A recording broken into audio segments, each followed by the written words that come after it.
Welcome to the Hotel Tech Podcast. This is the show where we tackle your most pressing issues to bring your business more wins. Keeping up with technology is challenging. Our experts are here to help you figure it all out.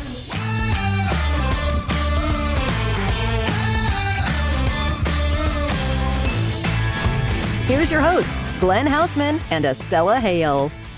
Hey everybody, and welcome back to the Hotel Tech Podcast with me, your host, Glenn Houseman, and my amazing co-host, Estella Hale, who's the Chief Product Evangelist with SHR. Of course, that stands for Scepter Hospitality Resources. And I love Estella because not only is she a great personality, but one of the top tech minds in our fabulous, incredible industry. And she helps educate me each and every episode of the show. Estella, how are you today? I'm doing great. Just fortunate to have Glenn's perspective. And Glenn, you talk to the top minds of hospitality with your No Vacancy podcast. So just having so much fun doing these podcasts with you. Well, I'm having a great time doing it with you, and thank you so much for plugging the No Vacancy Podcast. Now, for everybody, if you want to subscribe to this show, the Hotel Tech Podcast, or any of the other shows on the No Vacancy Network, just text the word hotel to 66866. That's the word hotel to 66866, and you'll automatically be subscribed to our newsletter. Or, of course, you can go directly to SHR's website, that's shr.global, or to No Vacancy News to find the shows there, of course, on Apple Podcasts, Google Play, everywhere that podcasts are today. We've been having a great time talking about all these terrific issues, and if you missed the first 3 episodes, I urge you to check them out, especially our last one that we did on wrapping up the big high-tech conference, which is held each and every June of every year. We talked about issues such as millennials and that famous word blockchain and all of that kind of stuff. But today we're going to take it in a little bit different direction. So, Estella, one of the things I find interesting is how technology is helping us gather better, valuable information on the individualized traveler. How do you see it that way before we bring in our guest for the day? I think there's a lot of promise there, and it is something that we must explore. That is where our travelers expect us to meet them. And as a hospitality industry, we are all about making that guest feel welcomed. And if we need to make them feel welcomed, if we need to cater to a particular attribute, and we do it on that first encounter online, and we're able to do that predictively with analysis and technology, then that is exactly where we need to be.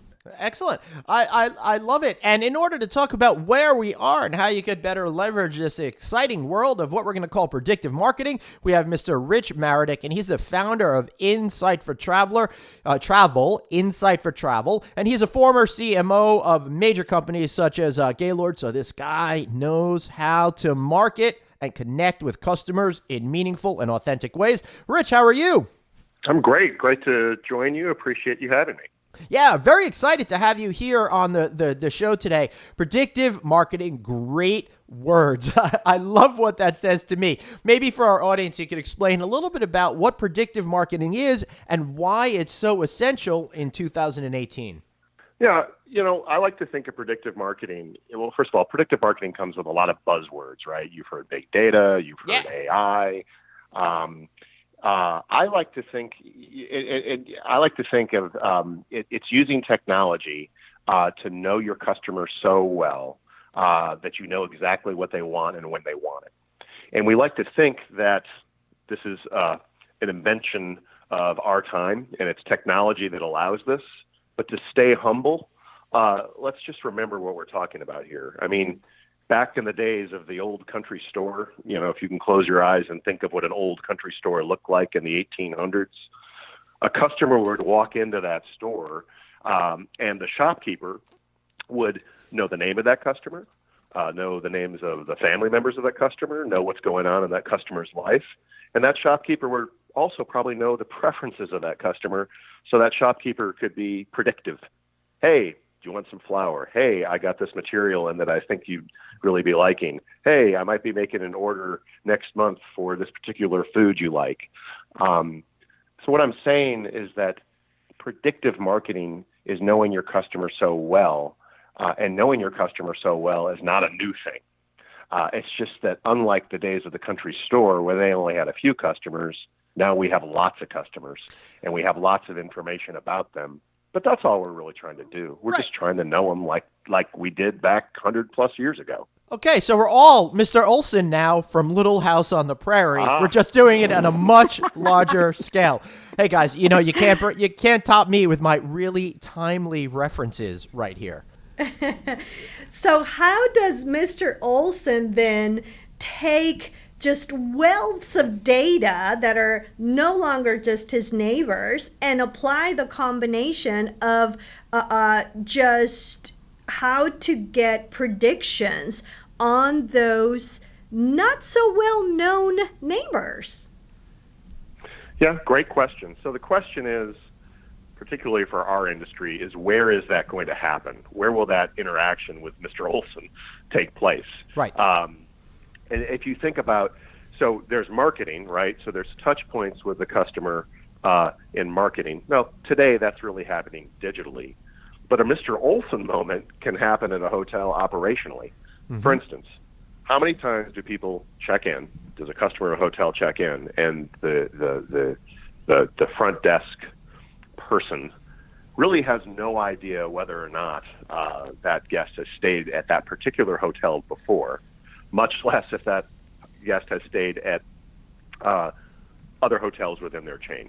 I mean, how often does that happen? A lot, right? I find it very rare that somebody actually knows who I am and if I've stayed with them before, even though I may have stayed with them just before. Usually it's not the front desk person that knows, but at a really good full-service hotel, it's the bellman or the valet or whoever greets you at the door. They seem to have that knowledge of every single person that's been in there, but I haven't seen that translated to the front desk mindset yet. Right, so let's just stop right there. There's your Mr. Olsen moment. Yeah, right, totally. What would it take for us to make the interaction today at a hotel what it was when somebody went to Mr. Olsen's store? Right. Okay, at best, they know that you're part of a loyalty program because it's either A, on your profile, or B, you hand them a card.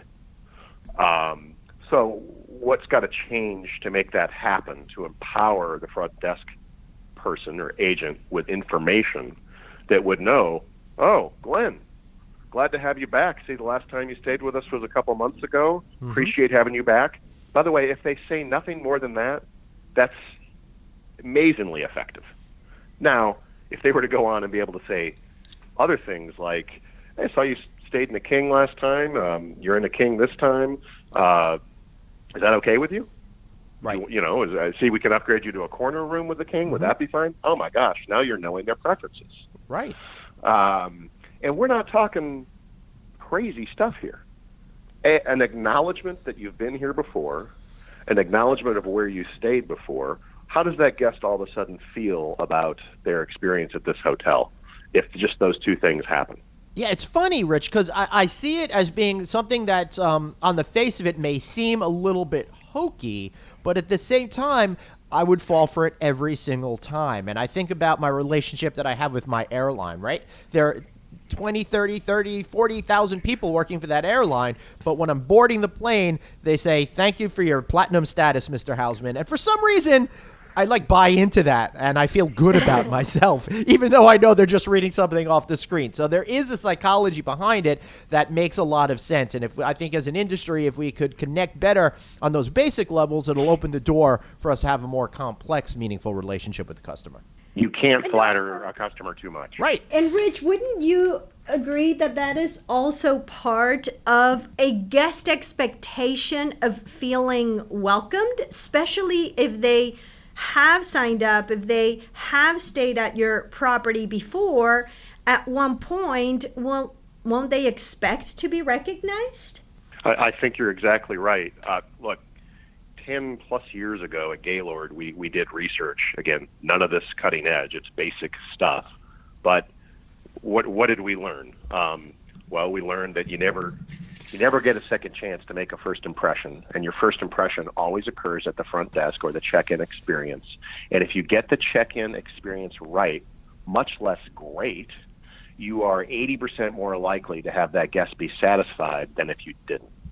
Right. And So- I agree. I so- learned that exact same thing there, Rich, but not from the Gaylord, but from Head and Shoulders commercials in the 70s and 80s. Sorry, again, with my timely references. Go on. Please continue. Said from the person who pulled the Mr. Olsen reference out. Hey, where do you think I saw the commercials while watching those great Little House on the Prairie repeats? I noticed you didn't say Mrs. Olsen. Well, Harriet was a good woman, but she was really into causing trouble and trying to clean up Nellie's messes than really running the store. But we digress. Right. We digress. All right. So, next time on Little House on the Prairie chat, we'll get into Victor French. All right. So please continue, Rich. I am sorry to have hijacked it with my bad jokes. But Rich, so going back to our topic, I do agree that there is or will increasingly be an expectation from the guest of being welcome, being expected if they've given you something like belonging to your loyalty program or stayed with you before. But also, it is quite a challenge on the communication of that information all the way to the actual operations that are welcoming that guest. There's missing and broken pieces in that communication and data flow. So it's almost like there's a battle for the customer and for that customer information. And it kind of feels a little bit like a battle to get all of those pieces, even if a property has the best intent of welcoming their guest. No, I couldn't agree more. And this comes down to where you have to empower your frontline employees with knowledge. And like all technology, it's not utilized unless it's really, really simple to utilize. So what are we talking about here? We're talking about inside the PMS, there has to be a guest history that's easy to understand, and they can and your front desk agents or your frontline employees can easily access that information, then put it into motion. So, what does that mean? Well, it's different for every hotel. A PMS system can have that data as a part of it. It can have an integration into a CRM program, but whatever it is, it needs to be easy to find and easy to understand, so you can have that Mr. Olsen moment. And I mean, again, that's really simple, and that sounds simple, but in how many hotels is that really happening today? Well, I'll tell you, Rich, I don't think it's simple at all, because I feel like major hotel companies and independent properties should know who I am by this point. I've been traveling for years, and they've been collecting my information for years and years and years, but it, for some reason, is still not translating into the property level experience. And so you fundamentally believe that has to do more with a training type of an issue, a technology issue, or maybe at some places it's a mix of both? I think it's a mix of both, but I'm going to err on the side is it's primarily technology, because I think the training's pretty easy. When you check in, if somewhere on the PMS screen that the front desk agent is utilizing, they can see who you are, and it might not be every stay that you've had listed out over the last 2 years there, but it could be a profile score. It could just be anytime you score above this, you're a great customer. Anytime you score below this, you're an okay customer. Anytime you score at a certain point, you're not, you haven't been to the brand that much. And maybe your last few stays and a couple of your major preferences. Something easy to gaze at that can be used as part of the first interaction with you when you come into the hotel. I think it's a technology challenge, because if the technology does its job in that situation, the training's not that hard. People can get it figured out pretty easily. But it's up to technology to empower these frontline employees with that information. All right, now we're talking here today all about predictive marketing, but we've only spoken so far about what happens when that customer shows up to the hotel. If you have good predictive marketing, I want to take it beyond the showing up at the hotel, although I think there's opportunities to say, oh, this guy likes king rooms or oceanfront rooms. Maybe we can do an upgrade opportunity here. But After you answer that part, maybe we could talk a little bit about what happens during the decision-making process and how predictive marketing could give hoteliers the edge. So, Rich, what about that idea of upselling and stuff? Are you seeing folks do that? Is that something that we should be focused on at all? Well, that's a great question. So, no question, some hotels do upselling better than others, and there's a lot of profit when it's done correctly. And there's also no question there's a correlation between a satisfied guest and a repeat customer, all which, you start putting marketing geek speak to it, increases the relative value or the recency, frequency, monetary value of a customer, all those things. But it all comes down to satisfaction of the customer experience. So the more satisfied a customer is, the more likely they are to buy from you again. And once they've bought from you a few times, the more they are likely to keep buying, and their lifetime value keeps increasing. So all that stuff that happens in your first interactions with a customer are really important to a marketer, especially when you consider how much money has been invested through marketing to get you to that front desk in the first place. But with respect to predictive marketing and how actually to influence your choices, that's a whole other discussion and a very complicated one. But it's also one that there's a battle going on right now to do that right, and whoever does that right generally has higher conversion rates, and the higher conversion rates you have, the better off you are. So what would be the formula then for doing that right and connecting with guests when they're at the beginning of that customer journey process? The first is understanding how a customer shops for a hotel room. And in this case, let's just call it's a transient customer. It's a customer going out on their own to make a decision on what type of hotel they're going to buy for a stay that they know they're going to have. It's a whole other thing when you say when somebody's looking for an inspirational trip. They're not even sure they're going to make a trip, but they might. But if you put it down to a leisure customer making a decision on a trip they know they have to take, how do they make that decision? And the reality is that leisure traveler is going to many, many websites, both OTAs and brand.coms, after they've gone through a search engine. And they're spending many hours or many days looking at product and rate while they are considering what they're going to buy.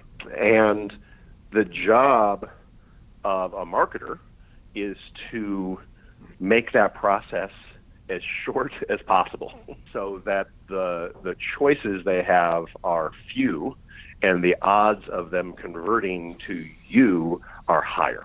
And using technology to do that is what it's all about. Yeah, Rich, that is so interesting. So we've spoke about this in the past, and even in our first podcast show, we were speaking about distribution and even the cost of distribution and the different pain points. Just like you mentioned, I believe at that moment we had read a study that said it was about 17 touch points that a guest had before making a booking. But I think what is encouraging to properties and to hotels in general is that within those searches, the guest wants to know, as a hotel, what do you have to say for yourself? Yes, they will use that destination search for a search engine. They will use the multi-property search on OTAs. They will use that. But at one point, they will interact with your brand and they will say, what do you have to say about your product? And I completely agree in the sense that that is a point in which you have to market to really differentiate, because you know your property better and you know how to sell that property better. And of course, as we were saying, if we take a wealth of data and we know something more about the guest, then the better the offering can be. But as we like to say at SHR, from a distribution perspective, distribution is the job at everyone at the hotel. From the marketing team to the revenue management team to the front office team, it really is that approach of welcoming the guest and giving them that best offer when they have to say something about themselves. Or would you agree with that? I totally agree. And I think what underlies your point is we have to understand that the customer is making a decision of whether or not to stay at your hotel, not in a vacuum. Not in a vacuum. They are observing your hotel versus hotels like yours, all the time as they do their 10, 15, 20 looks for where they're going to book.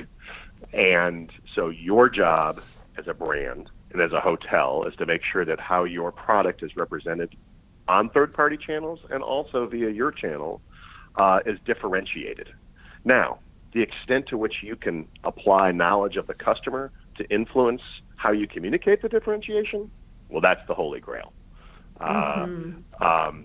But first, it's acknowledging that every time an FIT customer is evaluating your hotel, it's not in a vacuum, and you have to differentiate at every touch point. If you just do that well, before you even integrate knowledge of that customer, you're way ahead of where you need to be in winning that customer relationship. That's fascinating to me. But I am curious, what if an astronaut on the International Space Station is booking travel? Are they in a vacuum?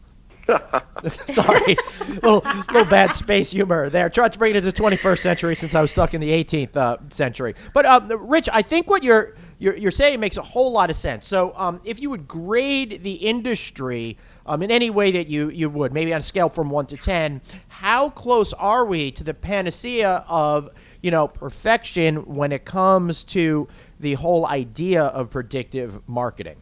Yeah, if 10 is we're there and 1 is we're not, I think we're at a 4. Wow. What we as an industry lack in precision, we make up for in volume. We're just, look what the OTAs spend on marketing. Digital marketing spend between Expedia and Priceline annualized is around $8 or $9 billion combined. There's, Google Travel, ubiquitous. Look what the brands are spending on marketing. So it's not hard for a consumer to go search for a hotel room, right? We're everywhere. That's a very easy. We've done a great job of making that easy to do. But what we haven't done a great job of is taking friction out of that process and applying knowledge of the customer to the shopping process. And what it's set up, and we just were saying this before we kicked this off, was it's a real battle for the customer. And right now, no one knows who's winning. I guess the OTAs are winning because of the sheer amount of money they spend on marketing. Right. But the question behind that question is, is that a sustainable advantage? I think that the more precise marketing gets from the brands in the next 5 or 10 years, that's when the opportunity is going to be a whole lot better at predictive marketing. And I see more and more independents and brands just starting in the efforts that bring them the most value. So really identifying what it is in that a particular term, or really identifying, like you were saying, Rich, what is that path of booking, and at what point the window of that search from destination to property or to attribute is to the point where it is valuable for me to go and look at my advertising or my rate or my comp set, and just information either about my strategy, but based on what is most valuable at that point of conversion. I think maybe we're not there for the majority of hotels, but it is encouraging to see that. And what we see is that in the independent world, because they are always embracing that individuality, we see a lot of excitement around that. Yeah, I think that's very, very well said. Very well said. And, look, Hilton Stop Clicking Around campaign has been pretty darn successful. Well, think of that name, Stop Clicking Around. Well, what does Hilton want? Don't shop at 17 places. Right. Have the trust in me that you log on to Hilton.com. Hopefully your password is preset so you don't have to remember that, and it's easy to do. And you're going to have trust in my brand that when you're going to a destination, you're going to look at all my product choices. You're a few clicks, and it's easy to do. But you talk to anybody at Hilton, they're a long way from where they need to be, and they certainly, I think, would tell you they're a long way from applying knowledge of the customer to that process. I know I know they want to. And they will.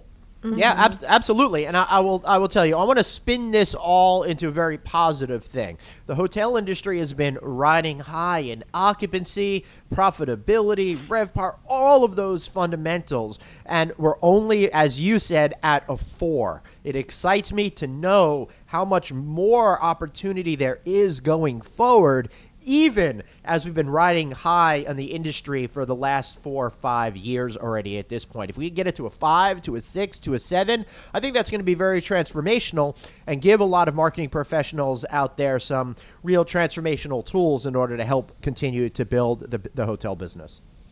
I think that's well said. And again, like I said, what we make up for, what we lack in precision, we make up for in volume, right? So we're doing a whole lot of it, and a lot of the gains, the RevPAR gains that you see come from just sheer volume of marketing that we're doing to drive customer engagement. But of course, it's going to get more efficient.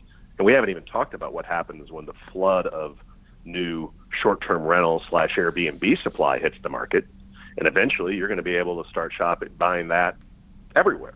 You'll be able to buy Airbnb units on Priceline and Booking and Expedia, and you'll be able to buy hotel rooms on Airbnb. So that's going to provide way more choices for consumers. And guess what? Makes this whole predictive marketing thing and knowing the customer and fitting the product to the customer's needs even more important. And the fact that with all of that, those new open channels, there will be a wealth of data. So even as you're looking into applying predictive marketing, to really look into what technology, what machine learning, those predictions can do for you. And again, from our hotelier perspective, to look at those sources of value that they have identified, even if they're doing it today as they're implementing their marketing campaigns and their digital spend, but then think of, okay, if I was going to do this with a combination of machine learning, when the volume is at a point that we cannot analyze it, the basis of it are cemented today, because what they do know is their offering. I couldn't agree with you more. And look, one of the challenges we all have when you listen to fabulous podcasts like this, or you go to conferences and hear stimulating discussions, is, okay, well, this is great. I'm nodding along. I agree. But it's still hard. And I always think of 2 moments of truth where using information to tailor your offer or your experience better have to occur, which means you have to take all this data and all this technology and make it just dog simple. And there's 2 moments of truth. Number 1, in marketing, there is somebody sitting at a desk at a chain or a management company that is making decisions several times a day of how they are going to segment their marketing activities within a channel: email, Google, programmatic, right? There is a person or a team sitting right now making those decisions, and they have a way they go about making those decisions. You have to supply all that information to them in a way that's easy for them to use and make those decisions, so it can impact what they do with the campaigns they're managing. That's number 1 moment of truth. Number 2 is the Mr. Olsen moment. How can when a guest is on property, your frontline employees easily use information on that guest to make that guest experience better? So all this big data and all this stuff doesn't matter unless you can get it in the hands of your frontline employees and it's easy for them to use and your marketing people making decisions. Otherwise, it's just theory. That is excellent. Thank you so much, Rich. So, on a separate note or topic, give us an interesting fact about Rich Maradik. Wow. So I was lucky enough to go to Vanderbilt University and had a great experience there. But one of the ways I paid my way through Vanderbilt was I spent 2 summers working to clean up the Exxon Valdez oil spill. Wow. I was an oil removal technician. Yes. Now let's ask how many people today actually even remember the Valdez? Well, about the same amount of people that remember Little House on the Prairie. About the same amount of people that remember Little House on the Prairie. That's exactly right. Right. So there's your little interesting fact. Well, very good. Very interesting. That is pretty cool, Rich. Now, before we wrap up, I want to make sure that everybody knows that Rich is an amazing expert, and his company is nSight. nSight for travel. That's nSight. Find him at insightfortravel.com. Rich, I want to give you an opportunity to give yourself a good shameless plug. Tell us a little bit about your business. Well, thank you. I appreciate it. Have managed not to plug us at all during this conversation, which hopefully that's why I want. That's why you've given us so much. I want to give back to you. You're nice to do that. nSight works with thousands of hotels around the world, helping them be a little bit smarter with how they manage pricing and a little bit smarter with how they manage their marketing programs. We bring information about the consumer shopping experience across all those websites together to allow a marketer to better understand the profile of a customer who's looking at booking them across third-party websites, and also allow the revenue manager a little bit more information about how they're doing across all those third-party websites versus their competition. So again, taking some of this big data, really making it simple, and helping revenue managers and marketers be smarter about what they're already doing. Great. And again, you can find them at nSight for travel. That's nSight for travel. Estella, any final words? Thank you so much for joining us, Rich. I definitely am leaving here with those 2 moments of truth that you mentioned, and we appreciate so much the knowledge that you brought to our podcast. Appreciate you having me, really do, and everybody have a wonderful July 4th holiday.